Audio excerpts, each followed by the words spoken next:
Hello, welcome today again for our continued teachings. And this morning or this day, depending on your time, whether you are in the evening or day or night, wherever you are, I want to welcome you to these teachings today. You know, we have been talking about personal timetabling, or how to table your time and use it nicely. And as I was thinking about this, I just decided to go backwards and give you a series of time management. So in this time management is a series of teachings that are going to be quite long. It may be up to about 6 segments about it. And so that I can give you a concise, understandable teachings on time.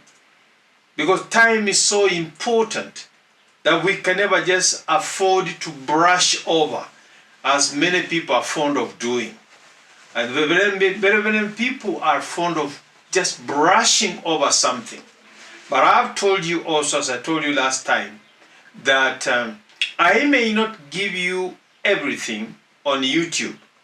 And so if you want to know more, you will have to get in touch with me so that we can be able to have a personalized type of teaching, which will be just online. Me, I exist and do things online. Very rarely do I do things physically.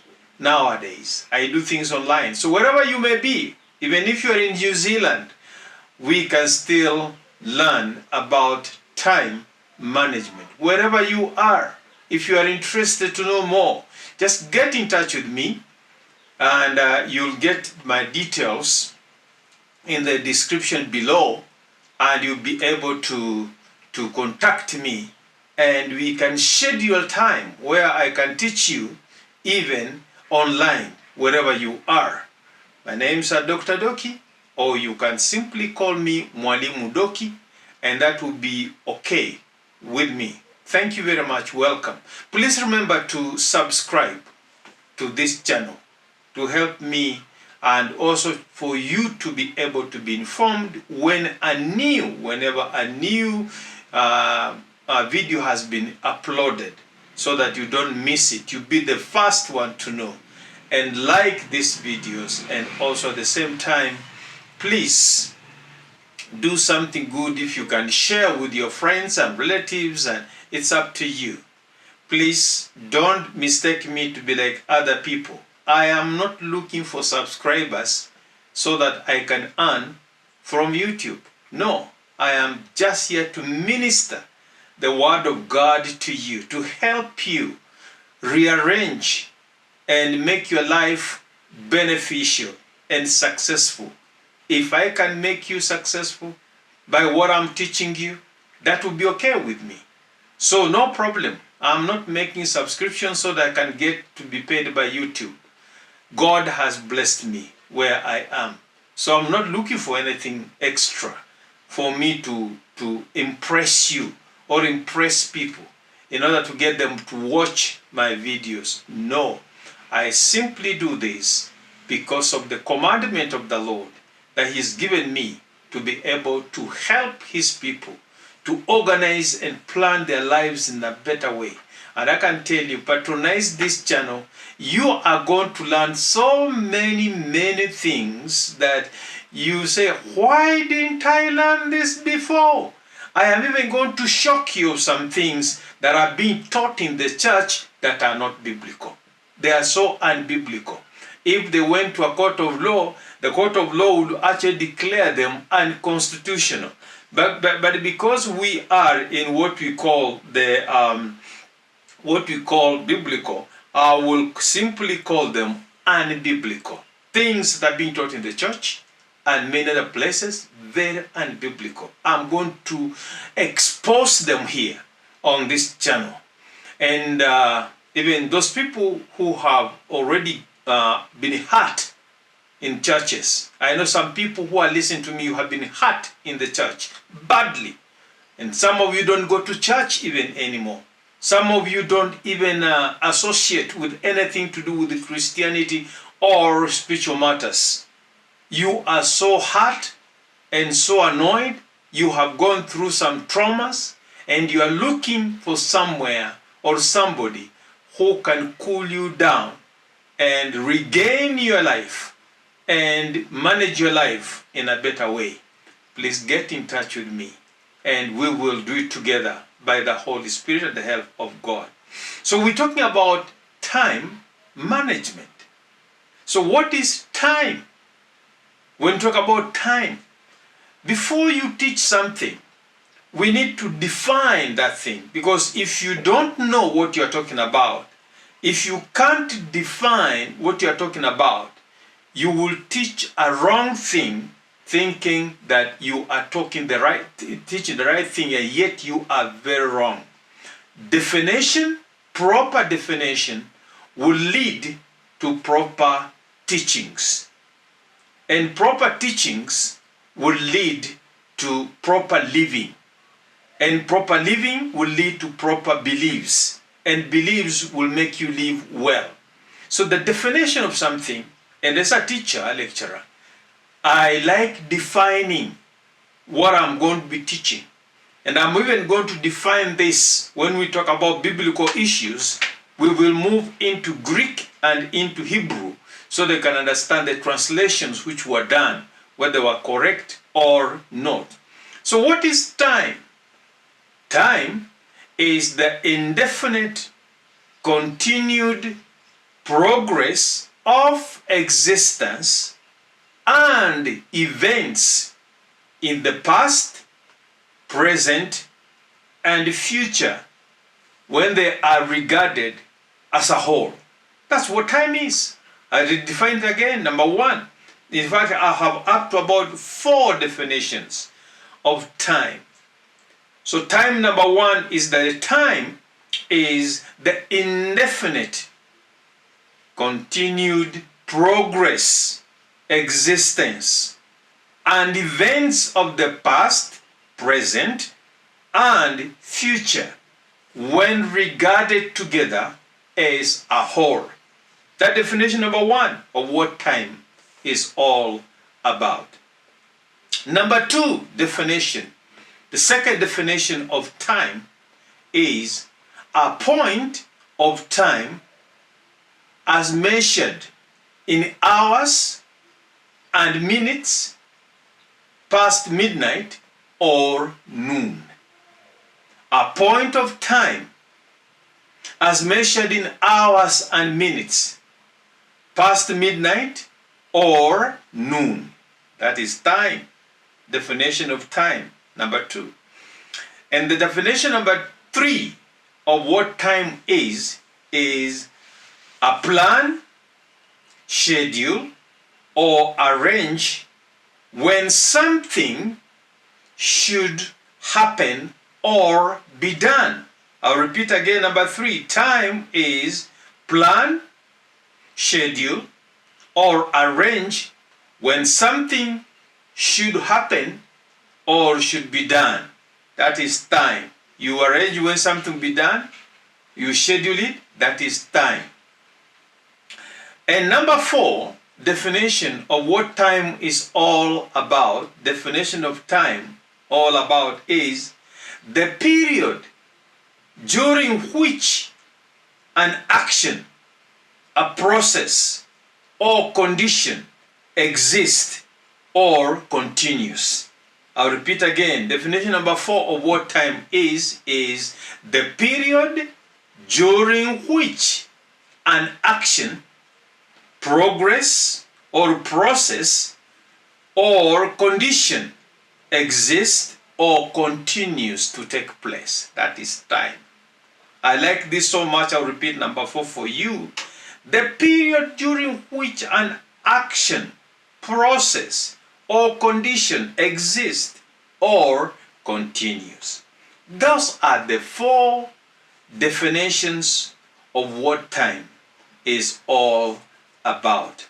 And these definitions are direct from the Greek and even the Hebrews, how they viewed what time is all about. In Africa, we know that most of us in the past, we have been used to putting on watches. And some Africans who have been putting on watches on our wrists as a decoration. Because you have a watch and the meeting was scheduled to take place from 10. By what time are you arriving? 11. And then we continue on. So somebody told me that in Africa, time was not based on this watch that is on our wrists. But he said, in African context, time is when something takes place. When it doesn't matter whether you arrive at 3 or you arrive at 1 or you arrived at 4. But as long as what you came to do is done, to an African, that is time. But to a Mzungu time is on the wrist. When they say we meet at 1, it is 1. If you come 1:30 or 1:15, you find him or her very much annoyed because they were timing on the wrist. But an African is whenever it is done, that is time, no problem. So when an African comes late in a meeting and you frown at him or her, they wonder, why are you frowning? Because in us, we never grew up with the watches on our wrists. We grew up with time, and we watch the sun at its rise. It rises from the east and goes to the west, and at midday, and we time it like that. So that's what time is all about, and that's the introduction to time. So all that I've talked about is introduction to time, and we continue on to number 2, phase 2 of what time is all about. Welcome. We continue to part 2. I told you time management, as we are dealing with it, is actually a series. It's a series of teachings that will continue on and on. So this is a series of teachings. It's not a one time or whatever. It's a series that continues on. So so we have just done part 1. Now we want to embark on part 2 of time management. So, what does it mean to manage time? Time management. What does it mean to manage time? Again, my name's Dr. Doki, or just call me Mwalimu Doki, and that will be okay with me. And so let's talk about time management. Is what we are talking. It's a series called Time Management. And now we are in part 2, right now, talking about time management. What does it mean to manage time? To manage time is to organize, plan, control, and arouse time or opportunities presented to us profitably. So to manage time, if you are going to manage time and you say, I set out to manage time, the first thing you'll have to do is to organize your time, to plan your time, to control your time, to arrange your time, or you must plan and arrange your opportunities that come your way, and also use the opportunities that are presented to you profitably. This is so profound that I want to repeat it once again. To manage time is to organize, to plan, to control, and to arrange time or opportunities as they are presented to you, and use those opportunities presented to you profitably, to profit you and profit the people around you, to benefit you and the people around you.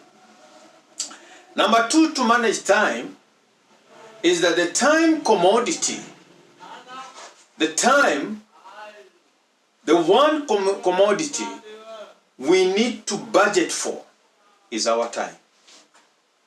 We budget for money, we budget for employment work, we manage for everything else, we plan for everything else, but time, our time, we never, is one commodity that we never budget for it. We never plan for it.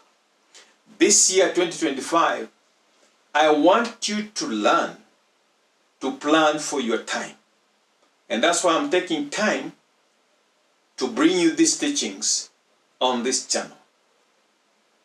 And let me tell you, why should you plan for your time?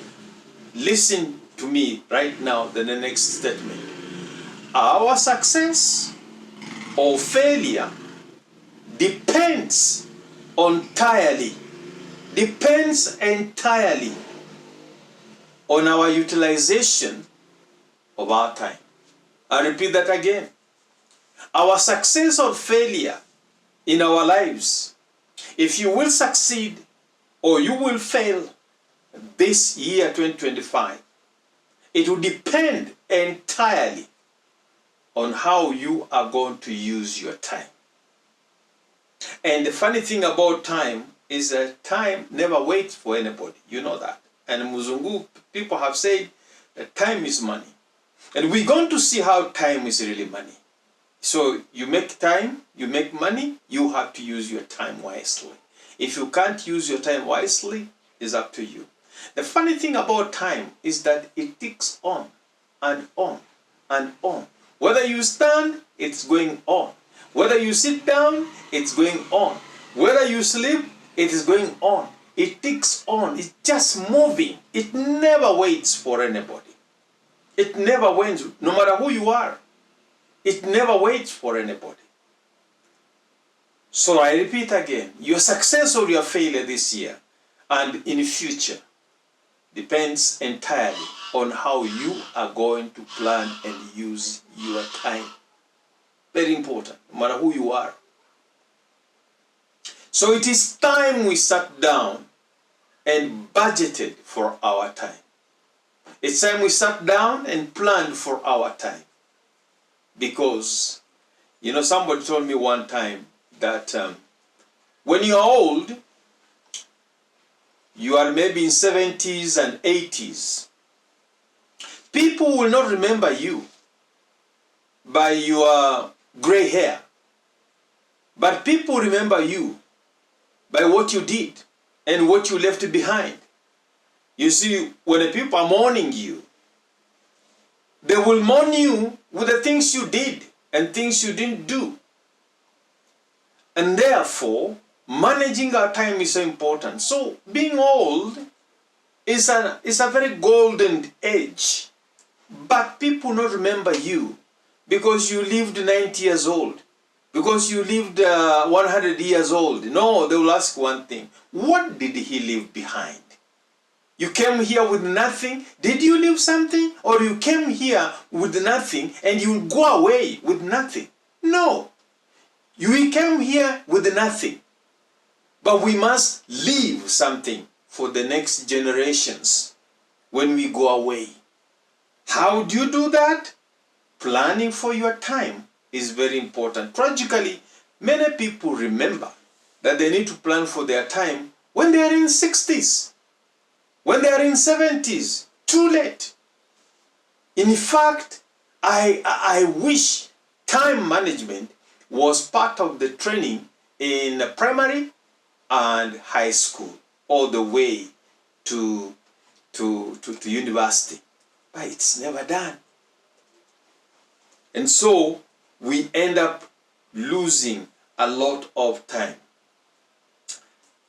You know, and because of how important time is, when we go in the Bible, I know some of you maybe are not Christians, are not born again, and therefore when you go to the Bible, you say, oh, don't go to the Bible. No. But the scripture, I can never really leave the Bible alone, because the Bible teaches us one thing, very important. and it's the teaching manual from God, our Father. So we are admonished in the Bible to live carefully, not as fools, but as wise. Redeeming time. That means making the most, because the days are evil. This is found in Ephesians chapter 5 and verse 15 to 16. Which says, see then that you live circumspectly, not as fools, but as wise, redeeming the time, because the days are evil. So what happened, what the Bible is saying here is that when we are living our lives, let's live our lives as wise people, not as fools.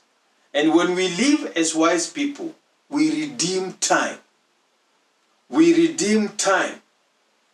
We use the opportunities presented to us accurately and very well. We do not waste them up. You know, sometimes an opportunity comes to you and you just take it easy. You leave it alone or you squander it. No. A time has come when we have to learn how to redeem our time. And the word redeem means that we have lost so much time. So let me say, the year 2025 is with us here. If we miss something in 2024, don't worry about it. It's gone. It's gone. When time is gone, it's gone. You can never bring it back. But now we can redeem the time ahead. What lies ahead is what we need to organize ourselves to be successful. And so this is what I'm going to go very slowly until you catch me. You catch this, because this is central to your success. And therefore, we have to be able to redeem, learning how to redeem our time and using our opportunities in the best way that we may be able to end up benefiting. Thank you so much for listening today. Please don't forget to subscribe and share and like this video. God bless you.